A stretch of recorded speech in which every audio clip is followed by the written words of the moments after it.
নৈতিক শিক্ষা বিষয়টা আসলে সর্বপ্রথম পরিবার থেকেই শুরু হয়। নৈতিক শিক্ষা আসলে কোনো পুঁথিগত বিদ্যা নয় যে বই পড়ে এই শিক্ষাটা আমাদেরকে গ্রহণ করতে হবে।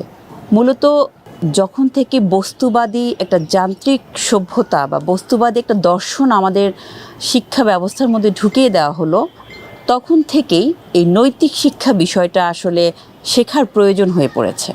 নৈতিক শিক্ষা এই বিষয়টা শুরু হবে পরিবার থেকে, এবং পরিবারের মধ্যে একটা শিশুর সর্বপ্রথম শিক্ষক হচ্ছে তার মা এবং তারপর তার পরিবারের অন্যান্য সদস্যগণ। তাহলে এক্ষেত্রে আমরা বলবো, একজন মা যখন তার প্রথম শিক্ষক, তাহলে সর্বপ্রথম একজন মাকে নৈতিক শিক্ষায় শিক্ষিত হতে হবে এবং আদর্শ একজন মা হতে হবে। তিনি নিজে যদি নৈতিকতার উপর দণ্ডায়মান থাকেন, তাহলে তিনি তার সন্তানকে নৈতিকতা শেখাতে পারবেন। এক্ষেত্রে আমরা বলি যে একজন মা যদি ডিসিপ্লিন হন, উনি যদি নিট অ্যান্ড ক্লিন হন, উনি যদি সত্যবাদী হন, উনি যদি পরোপকারী হন, মানুষের কল্যাণকামী হন, উনি যদি সবসময় নিয়মানুবর্তী হন, সব কিছুতে পাঞ্চুয়াল হন, তার কথা, তার চালচলন, আচার ব্যবহার, পোশাক পরিচ্ছদের সব কিছুতে যদি উনি সুন্দর হন, তবেই তার সন্তানও সত্যবাদী হবে, নিয়মানুবর্তী হবে, ডিসিপ্লিন হবে, মানুষের কল্যাণকামী হবে।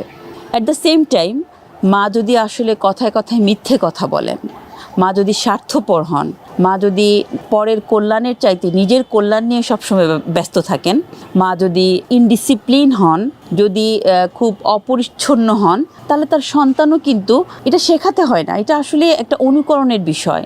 যেহেতু সন্তান তার প্যারেন্টসকে অনুসরণ করে, বাবা মাকে খুব বেশি অনুসরণ করে যখন সে ছোট থাকে, তারপর যখন স্কুল পর্যায়ে চলে যায় তখন তার শিক্ষক বা গুরুজনদেরকে সে অনুকরণ করে। তো এক্ষেত্রে ভেরি ভেরি ইম্পর্টেন্স যে রোল প্লে করে সে হচ্ছেন মা। এখানে আমি বলবো মায়ের অবদান এখানে প্রায় 70%, আর 30% অন্যান্যদের অবদান রয়েছে। তো নৈতিক শিক্ষাটা ফ্যামিলি থেকেই সর্বপ্রথম শুরু হচ্ছে। এরপর আসি শিক্ষা প্রতিষ্ঠানের কথা।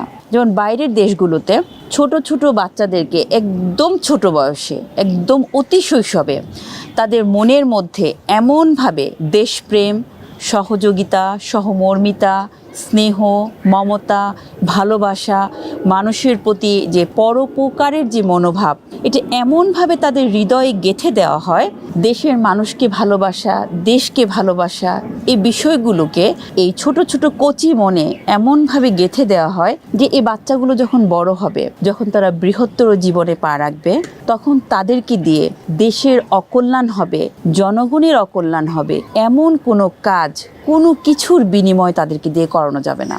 এটা আমি বললাম আমাদের দেশের বাইরের শিক্ষা ব্যবস্থার কথা। বিষয়টা অত্যন্ত দুঃখজনক হলেও সত্য যে আসলে আমাদের শিক্ষা ব্যবস্থায় ওইভাবে নৈতিক শিক্ষাটাকে আসলে ওরকম প্রায়োরিটি এখনো দেয়া হচ্ছে না। যেমন আমরা ছোটোবেলায় যেটা দেখেছি যে আমাদের টিচাররা পড়াশোনার পাশাপাশি আমাদেরকে অনেক কিছু শিখিয়েছেন। ইদানিং যেটা আসলে আমরা অনেক শিক্ষা প্রতিষ্ঠানে দেখতে পাই না। কিছু কিছু শিক্ষা প্রতিষ্ঠান এখন গড়ে উঠছে একটু আধুনিক ধাঁচে, যেমন নৈতিকতার শিক্ষা অনেক প্রতিষ্ঠানে শেখানো হচ্ছে, কিন্তু বিষয়টা আসলে ওভাবে যেভাবে জাতিগতভাবে শেখানোর যে বিষয়টা ওভাবে আসলে আমাদের এখনো শুরু হয়নি। তো সেক্ষেত্রে দেখা যাচ্ছে যে আমরা ওই পড়াশোনার যে প্রতিযোগিতা, এই প্রতিযোগিতায় আসলে আমরা বাবা মায়েরাও কিন্তু আলটিমেটলি ঢুকে পড়ছি যে বাচ্চাকে কিভাবে ভালো রেজাল্ট করাতে হবে। যেহেতু কম্পিটিশনের যুগ, আমার সাথে অভিভাবক যখন তার বাচ্চা যখন ভালো রেজাল্ট করছে বা ভালো একটা শিক্ষা প্রতিষ্ঠানে পড়াশোনা করছে, তখন আমি নিজেই কিন্তু মনের অজান্তেই কিন্তু সেই কম্পিটিশনের মধ্যে আমি নিজেও ঢুকে পড়ছি, কিন্তু পার্টিসিপেট করে ফেলছি।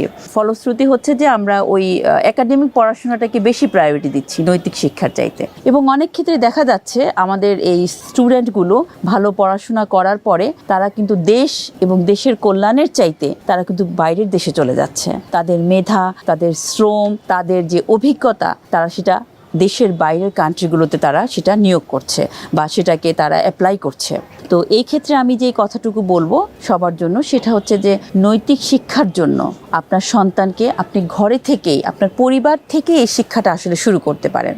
যেমন একদম ছোটবেলা থেকে আপনি আপনার বাচ্চাকে শেখাতে পারেন কোনটা ন্যায়, কোনটা অন্যায়, কোনটা সত্য, কোনটা মিথ্যে, কোন কাজ করলে মানুষের কল্যাণ হবে, কোন কাজ করলে মানুষের অকল্যাণ হবে, কি করলে স্রষ্টা বা আল্লাহ যিনি আমাদের সৃষ্টিকর্তা, তিনি খুশি হবেন, কি কাজ করলে তিনি অখুশি হবেন, এবং কোন কাজ স্রষ্টা করতে নিষেধ করেছেন এবং কোন কাজ স্রষ্টা করতে হুকুম দিয়েছেন।